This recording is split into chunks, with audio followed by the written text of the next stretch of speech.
Hey everyone, welcome to the latest episode of the Here's In podcast. Today we are joined by Brian Tichy. So Brian is an amazing musician. He's a drummer that's played with the likes of Billy Idol, Slash, the Dead Daisies, Ozzy Osbourne, Zakk Wylde in Pride and Glory, Whitesnake, you get it, on and on. He's also now playing with Gene Simmons in his solo band, and he's a lifelong Kiss fan, so it's a full circle moment for him. But he's also got new music on the horizon. So we had a chat about his upbringing, his influences, some great stories about Zakk and about Slash, and also playing with Gene. Um, Maybe we'll see Gene here. Who knows? There might be new Gene music. Who knows? Brian fills us all in. This will be a part one.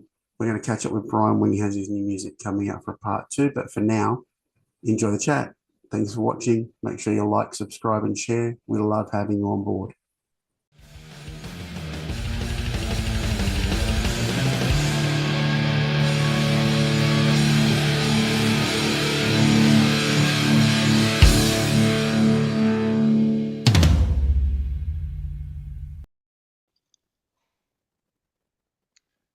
Hello. Hey man, how you doing? Good. How are you? Fantastic, fantastic. Great. Cool. Thank you for hanging out with me. Early morning here, mid morning for you. Yeah, it's early for you. You're always up this time. It's 5 a.m. there now, right? Yes. All right. So yeah, and thanks for joining me. You've had like a really amazing career, but there are going to be some people that may not know who Brian Tichy is. So Yeah, there's let, going to be quite a few. let me take you back to like, tell me when you first started playing and what got you interested in music. I don't know what got me interested. I just know that I loved rock and music, but especially drums. When I was a little kid, I I'd see photos of drums or hear drums, and that always stood out as the coolest thing in the music to me. A good song's a good song, but the drums would stand out. If there was a drum fill, a featured fill in a song, I'd be, oh, that's the coolest part of the song. I was just totally attracted to the whole world of drums, and eventually got a fake kit called a dynamite drum set. It was a real drum set, but it was like made of thin, like sheet metal kind of thin with paper heads, but it was great because it had a snare and a kick and a couple toms and a cowbell and a splash Mhm. cymbal or something, or a wood block and a splash cymbal. And I just started playing along to my Kiss records, which I had just gotten into at the same time, just going to that. And that was it, man. And that was it. It was off and running. The year after that, I got a proper drum set and started taking private lessons, and kind of, it was like done deal. It was like, this is it. If I can do this, that's it. I don't know why. I don't, Yep. I don't think anybody really knows why. When you're attracted to something, but that's how it went for me. Yeah. So here I am. So you also play guitar. So for me, I also started on drums, but I had to learn guitar when I got to school because in high school in Sydney, drums weren't considered a proper instrument because the sheet music's different. So I had to learn to play a second instrument. What about for you and picking up guitar? What was the impetus for picking up the guitar? It was the same thing as drums. It just happened a few years later. Yep.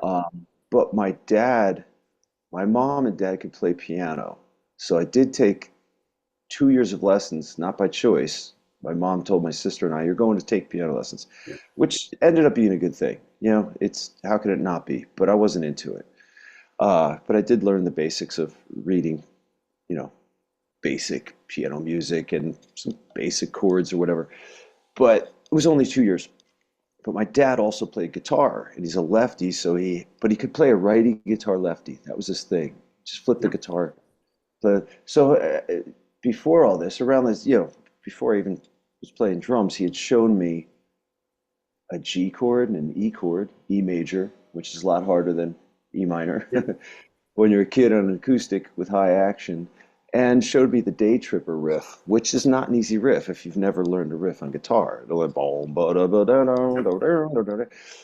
But that was it, and it's that's kind of learned that one day and didn't put much time into it. But by seventh grade, and it took many, many years to realize this, but by seventh grade, the record Blizzard of Oz came out from Ozzy, and I absolutely loved it. And at that time, I was definitely more interested in guitar as well.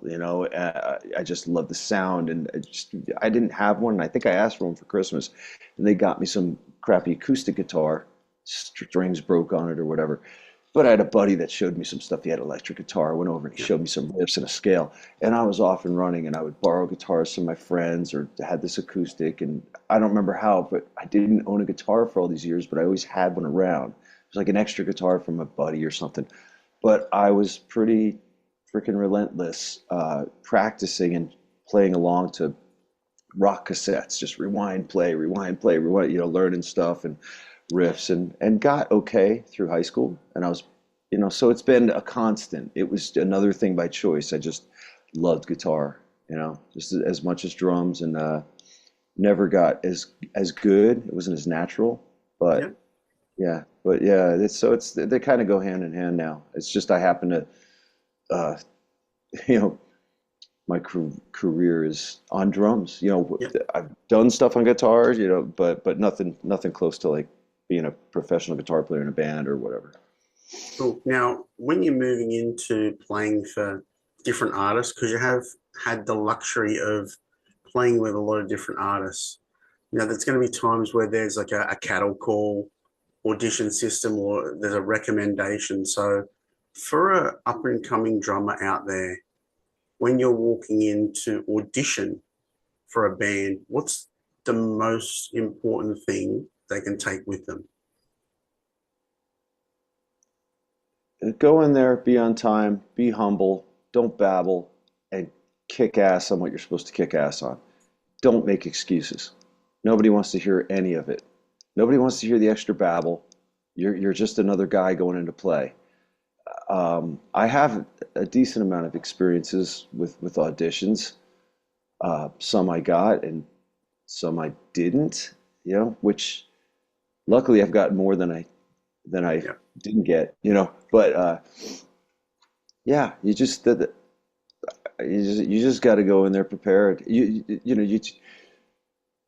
take what they've told you, okay, this is what to prepare for, and sometimes you don't get enough information. So you might walk into a situation where you don't know what drum set's going to be there, and you deal with it. Is it going to be a heavy metal double bass drum set, or is it going to be a small, like what's it going to be? And they may ask you stuff you weren't prepared for, and that's all part of it, So expect the unexpected a little bit. Don't. Most times people are nice, as far as when you walk into a room and you potentially could be hired by this act, whoever's in there. People could have attitudes. I've seen it all. They think there's something real special going on in there, but you just kind of respect what it is and go along with it, and you learn from it all. So you don't ever assume that they're all going to be the same. The only thing that's the same is that if you come in and don't babble too much, just like I said, nobody. I just kind of make a point of not saying much until somebody asks me stuff. The main thing is the groove. First thing is the groove. They're going to look at your image. Do you fit what they want? Right out the gate. That's a thing. Mm-hmm. You can't really help that. It is what it is. And then your playing is right there next to that. And if you play well, they'll probably maybe have you play a little more, ask you some questions. The more they start talking to you, the better chance you may have, But once again, even if it seems like it's going great, that next guy that can come in, that could be the guy, So you just it's a lot of stress. Just thinking about it is very stressful. I auditioned for Ozzy. The only good thing I had going for that was that I knew the guys in the band, and I had played with Zakk Wylde and his band, Pride and Glory, years before. So there were some connections. And when I heard Ozzy was looking for a drummer, it wasn't this big, this was like 2000. I guess there was an internet, but it wasn't out there. It was just, I heard, word of mouth. Put a couple calls out called the guys in the band, who were Robert Trujillo and Joe Holmes at the time. call the photographer I knew that I had worked with them. Yep. And one of them called me back. I think it was either Robert or Joe, and said, "Come down tomorrow and play." And I went in the afternoon, and it was just the band, and I played 2 songs with them, and they said, "Sounds great. Can you come back when Sharon's here in like 2 or 3 hours?" And I went back and played, and she said nice things and said, "Come back in a few days, and we're gonna have the finals." And Yep. um, yeah, and that was it. But I didn't know what drum set would be in there. I think they told me a couple songs, but I was also prepared. It's Ozzy. I kind of, Yep. they could pretty much pick most of the songs, and I'd be familiar with it. But and I do remember there was a drummer I knew auditioning before me, and he sounded great through the walls. Yep. I was like, these guys sound great. So, you know, who's coming after me? He could, yeah, it's a lot of stress, and luckily it worked out. Um, yeah, there's been some, I guess if you're highly recommended, and you know that, or you know some people in there, Yep. that's that's very helpful to keep you a little calmer, Yep.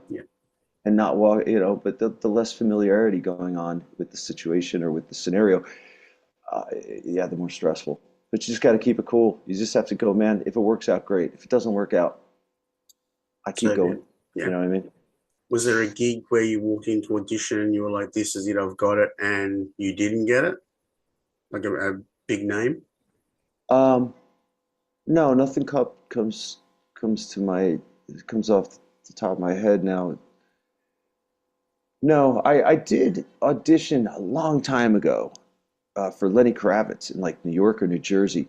He was already big, but his new record came out, and single was "Are You Gonna Go My Way?" And I Yep. believe that his drummer in the video was Cindy Blackman. Well, she was, and I think she was the drummer, but maybe there was like some, we don't know if she's going to be able to do the tour or something. They were still checking people out, Yep. and it went fine. I don't know if I looked more, maybe I had really long hair and looked more metal, you know what I mean? So Yep. that probably was part of, of something that would affect their decision, but ultimately they stuck with her.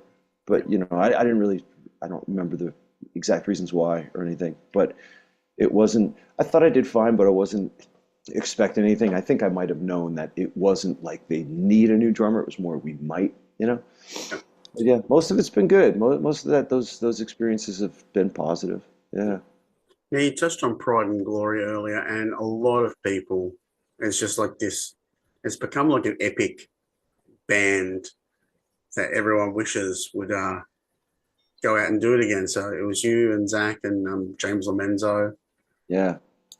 Yeah. What are your fond memories of the Pride and Glory days? I loved it. And the more time goes on, the more I look back at it, I enjoy it even more, It's yeah, that's what time does. Yep. It just changes your perception on everything around you, when you look at the past. But it was great. It was great in so many ways. It doesn't matter that we didn't sell a ton of records. I do think that was the kind of band that we held our own for what we were, but it was something that if we did a second record, there was a good solid response in Europe, in Japan, and the States was, whatever, lukewarm. Yep. But we didn't sound like any other band out there. If you look at what was going on, the bands that were big and rock, whether it was Guns N' Roses or Soundgarden, the grunge thing was happening. The Black Crowes. There was a lot of great stuff out there, but we didn't fit in with any of that. We might have had a little bit of this and a little bit of that, but I thought that made us pretty unique, and it was so it was so heavily like Zakk Wylde's world as far as I mean, it was his world, it was his deal, but the songs were his, but just his uh, his whole uh, belief and what he feels and thinks about being a musician was just so thickly, you know, we were all so thickly engulfed in that. You know what I Yep. mean? And there was no pressure. It was just like, these are the songs, play some cool drums. Sometimes I'd make stuff up. Sometimes I'd say, what do you hear? He'd go, I hear this. I'd mimic it.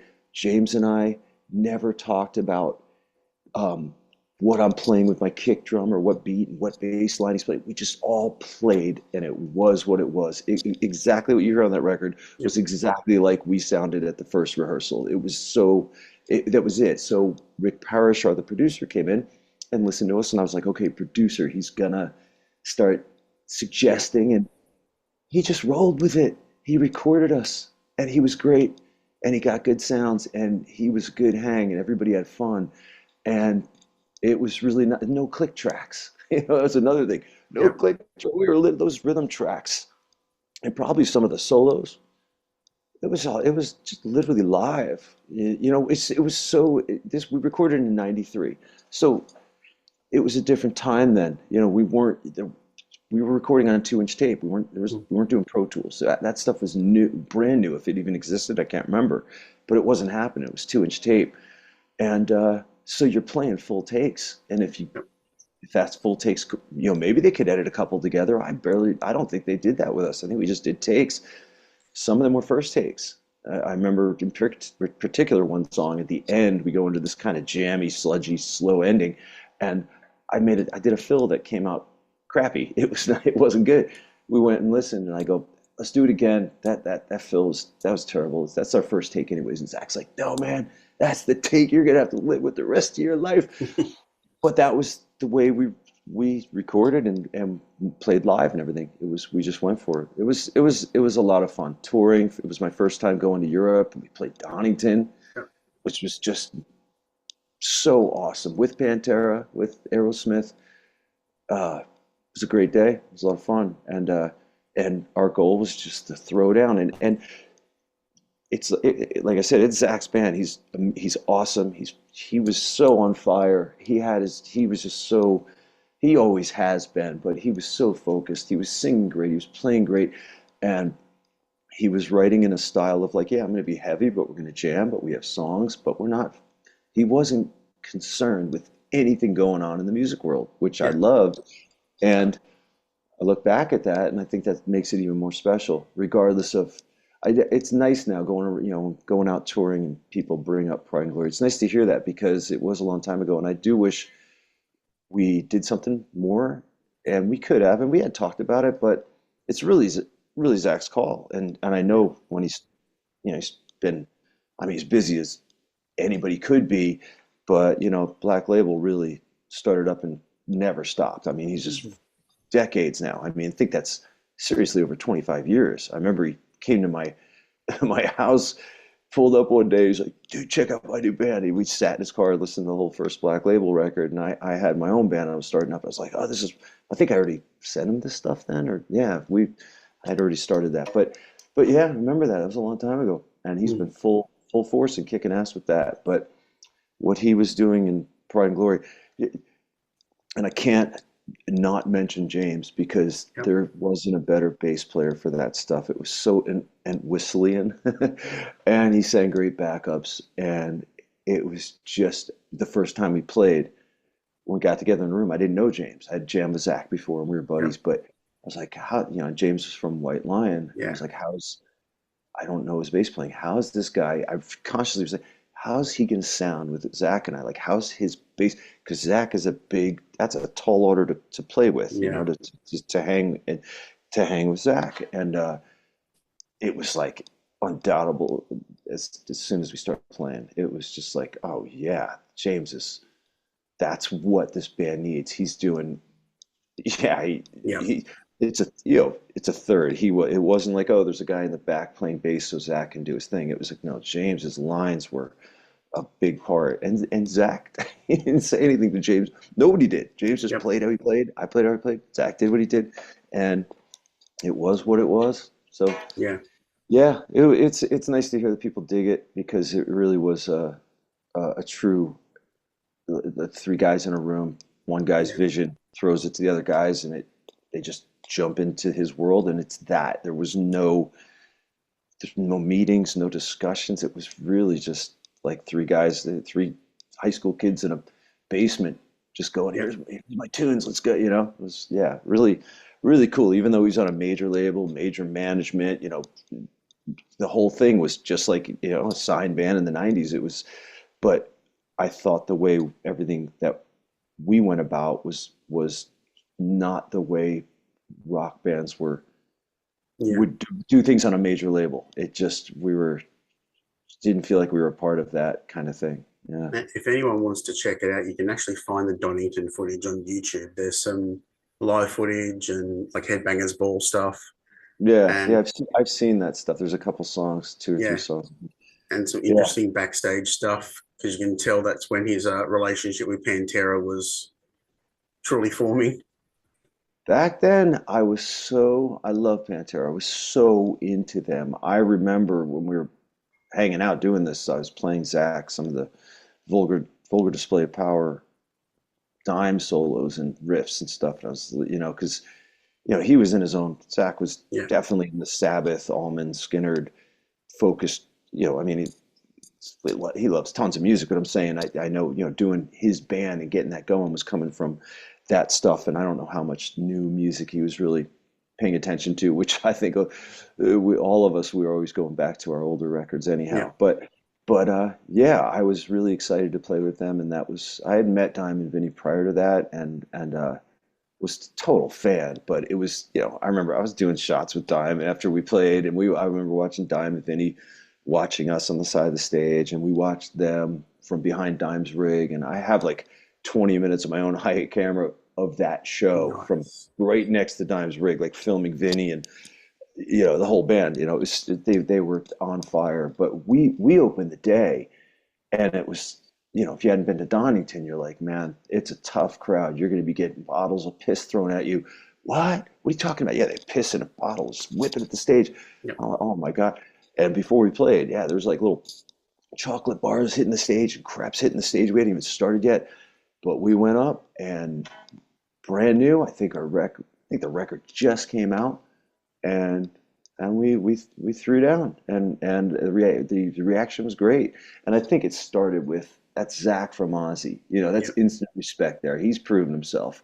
So as long as he's being Zakk Wylde on stage, it's gonna be Yep. great, and as long as the band isn't completely lame, it should be a decent show. And the reaction was, yeah, it was really nice. Yeah. Now you spoke about your own music and you stepped out from behind the kit and you had a band called Ball. Um, Yeah. what's the status of that music? Do you plan to get physical release or do any updates and go to social like streaming? No, that's old news. That was a nice first attempt at starting a band, on Yep. guitar and singing. It was just a desire to see if I could. Um, in the late 90s, I had, like I said, I always played guitar. I had a bunch of music. Started finally putting it together and couldn't really find a singer. And I was just like, why not just try? And I put it together and recorded some demos. And at the time, I recorded a lot of this with Gilby Clarke, who I had met from playing with Slash. Yep. So Gilby had ADATs at the time, and he was like, "Oh, you got some songs? Come over one day. I got a drum set, and we'll throw down a couple tracks." And it was great. I did these couple songs in his place, and that was like such a great experience because it kind of got me going. It was like, okay, it's not just me sitting in a little room with my 4 track. I'm going and recording, and it sounds big and full now. And did more with him, and those demos got me a deal in Japan. That record for that band that came out in Japan. Then I got a deal the following year, like '99, Yep. in the States. Re-recorded it all with some new songs, and 2000 was supposed to come out, and that's when I played with Ozzy, and I was like, oh, this is a good year. I got a record deal. I'm gonna put the record out in the next, somewhere in the next bunch of months and play with Ozzy. And the record label went under. It was a smaller label, and they were having distribution problems. Ultimately, I could sense something was going on, and they said, "Sorry, it's just it's not happening." So it never came out, and I tried for a couple more years, and then had kids and needed to Yep. continue working. And you can't. There's only so much time you can dedicate to something that's with the note that has no guarantees. Yeah. So, but I started some other stuff after that. Down the and wrote for. I was hired by this company that you write for movies and TV shows, and they get your music everywhere and all that stuff. So always play guitar, and then started doing a lot of writing with Billy Idol. I was playing with him. We did years together, and but that ball stuff, that was a nice, fun thing just to let loose some energy and aggression and heavy riffs and yell over it. And um, But yeah, now I'm finally, all these years later, I'm just like been procrastinating too much and started to finally compile some older stuff, some new stuff, and go, this stuff's just sitting here and time moves on and you Yep. can't get the time back. So I am, as we speak, literally yesterday did the first drum track for for like a solo record. So I'm just Sure. gonna I look at a lot of my friends out there, that have been putting out original their own music, regardless of sales, regardless of you know, you know, just doing it for themselves, but have careers based on that. And I respect it, whatever style it is, whether it's Flavor of the Month or whether it's just whatever it is. I'm like, they might play in other bigger bands, but on the side they have solo records, or the solo band is their, you know, that's their bread, that's their main focus, but they're still doing other stuff.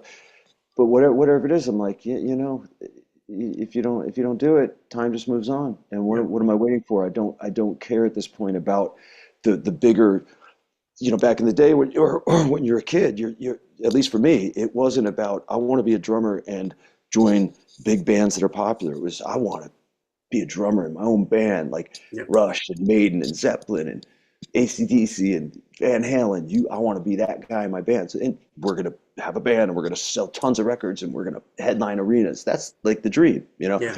So, uh, everything I've done. It's been cool playing with all these bands and stuff. But that was always kind of like, and if it's not happening, you still look at things like that. Like that's even if that's the goal and you never achieve that, because Yep. being the next Led Zeppelin or Who or Queen or AC/DC Yeah. or Van Halen is, and that's the top of the top there. But that's the dream and the goal. So you always go for it. Doesn't matter if you don't get there. It's like if if you're having, it's fun to try. Yeah. It's more fun than giving up and getting some day job or just accepting, this is what I am. And no, you always want to prove yourself. So Yep. now I'm getting this solo record together, and because I have a studio at my house, I can do it all here whenever I want, which also is like, there's no excuses, dude. Yeah. If you're not on tour, the only excuse is you procrastinating because maybe because you start second guessing, oh, what kind of music? Forget just start recording the stuff you have, Yep. yeah, and get it out there, and it is what it is. Like I said, Cool. there's so many friends of mine that put out their own records, and it doesn't matter if it was this big hit or whatever, they're gonna do another one next year or a couple Yep. years later. And it's just represents you as opposed to, oh, yeah, this is me and playing drums in Whitesnake, or playing drums with this band or that band, or Yep. a guitar buddy of mine. Yeah, he kicks ass in that band, but he's got his own visions of what he represents on guitar, or and or vocals or whatever. So yeah, I'm just I've finally started to get it going. Have you set a sort of time frame for when you want it to be out? Well, it would be great if it was together this year, and there's really no reason, if I look at my schedule over the next few months, um, that I should, if I dedicate to it, Yep. I should be able to just get this going, and the next couple months, if I keep throwing down and don't start self-doubting, or the insecurities get you or whatever, like all that stuff. But now you get it done, or get a chunk of it done, and see if it's not about getting a big um, label deal or anything, but if there is a smaller label that's interested, like, get it distributed, Yep. distributed, that'd be cool. Just somebody distribute it. You know what I mean? And Yeah. I'm not concerned about shopping, or if any, that whole thing of what it used to be like. You get a band Yeah. together, you're playing out. There's maybe you get a following, labels are coming out. Yeah, I just see if there's some label that's hears it and digs it, and maybe might know a little bit about me and says, "Cool, man, let's do it." And then it's out there. You want Yep. it, buy it, check it out. You Yeah, mentioned playing with it'd be cool if it was this year, but yeah, cool. be good if it was this year. You mentioned playing with Slash. I'm extremely lucky that very good friends with the Conspirators. So seen many gigs, taken many photos. He's probably one of the most intense players I've ever seen. What are some of your fun memories of the Snakepit band? Because that was like not only Slash as his loosest, so to speak, when it came to his personal side of things, but that was just a fun band that was basically built out of boredom for him. What was it like for you?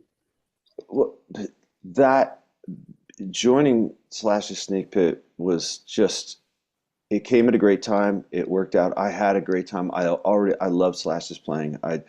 I'm one of the millions and millions of us that, when Appetite came out, I heard a little bit, and then I remember hearing Paradise City, and I was like, who's this? It's kind of like old Whitesnake. It's old. It's like, what is Guns N' Roses? Oh, that's a cool song. Then I heard that It's So Easy on the radio. I was like, whoa, this is fucking heavy. There's nothing, this is great. Went out and got the record right when Sweet Child was breaking. And so it's a great top to bottom rock record. It's just great all the way around.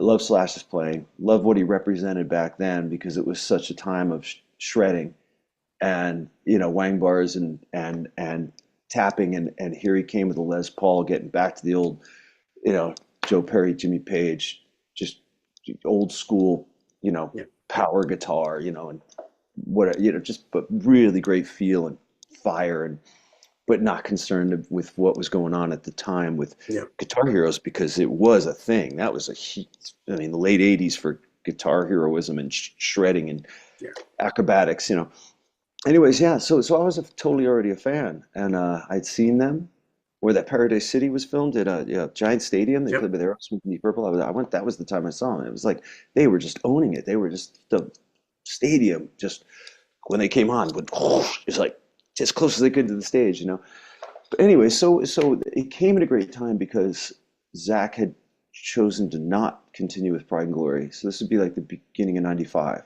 Yep. And I'm home like, oh shit, man. I was kind of thinking we were doing another record. Yep. But he had Axl calling him, and he had Ozzy calling him. So, and whatever's going on in his life, he was making that decision to pursue those things. Okay, fine. Yep. But because of Zakk having the same management as Guns N' Roses, I had Slash a jam with us a couple times that year.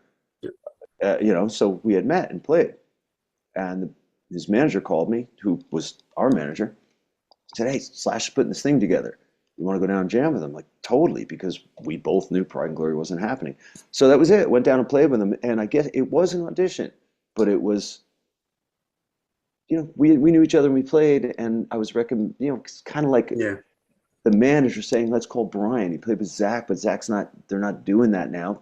And Slash's like, yeah, we jammed. Let's, so it was that was a stress-free audition vibe, and that was it. I went in, I think that day, you're in. We need a bass player. I was like, you do? James Lomenzo. Yeah. James, come down tomorrow and jam. And that was it. James came in and we're in. So Eric Dover, Slash, Gilby, James, and myself. And we had a blast. So it was like those 2 years were very similar in the way of Pride and Glory came out and toured Japan and Europe and the States.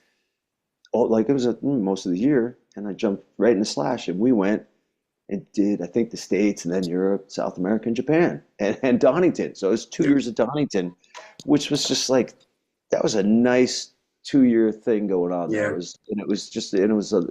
The band already tight with James. Gilby was great. Eric Dover was great. We all got along. We all had a blast, and it was just it was a nice little 2.5 year whirlwind going on there with playing with Guitar Heroes, Awesome. Now, speaking of heroes, as we're wrapping up here, a little bit of time to go. Hero, you're now playing with Gene. As a fellow Kiss nerd, what a dream. So you've come in, you've done a bunch of shows. Gene's got a bunch of shows announced for this year. Like, he really didn't sit around and go, I've retired. Like, he really wants to play. And the fun part about this band is that Gene just wants to try everything. Like, you're doing Ace of Spades live. I never thought I'd hear Gene Simmons playing a Lemmy bass lick. Right. Yeah. What's the plans for this year? Has Gene talked to you about maybe doing some recording? The plan right now is there's a bunch of US dates in April and May.